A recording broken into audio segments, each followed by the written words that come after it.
प्रहार संघटनेचे संस्थापक अध्यक्ष हे गेल्या 3 दिवसापासून मोजरी येथे नैतिक मार्गाने आपल्या शेतकऱ्याच्या मागण्या मान्य करण्यासाठी जे शासनानं आश्वासन निवडणुकीपूर्वी दिलं होतं की 7/12 हा कोरा केला जाईल, शेतकऱ्यांचा 7/12 हा कोरा हे त्यांनी जे आश्वासन दिलं होतं, दिव्यांग अपंगांना 6,000 रुपये मानधनाचं आश्वासन त्यांनी दिलं होतं, मेंढपाळांसाठी वेगळं धोरण राबवण्याचं आश्वासन दिलं होतं, मच्छीमारांसाठी वेगळं धोरण राबवण्याचं आश्वासन दिलं होतं, घरकुल लाभार्थ्यांसाठी वेगळं आश्वासन दिलं होतं. या सगळ्या आश्वासनांची पूर्तता करण्यासाठी माननीय बच्चू कडू हे गेल्या 3 दिवसापासून मोजरी येथे राष्ट्रसंत तुकडोजी महाराजांच्या पवित्र भूमीत नैतिक मार्गाने आंदोलन करत होते, पण या सरकारनं त्यांची कुठलीही दखल घेतली नाही.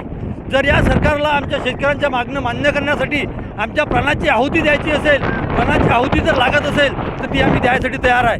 आमदार बच्चू कडू यांच्या आंदोलनासाठी, अन्नत्याग आंदोलनासाठी आम्ही जाहीर पाठिंबा जाहीर करतो. जर शासनाने 3 तासामध्ये योग्य प्रतिनिधी पाठवून जर आमचं निरसन केलं नाही तर आम्ही इथं शेकडो लोक आज इथं जलसमाधी आंदोलन करणार आहे.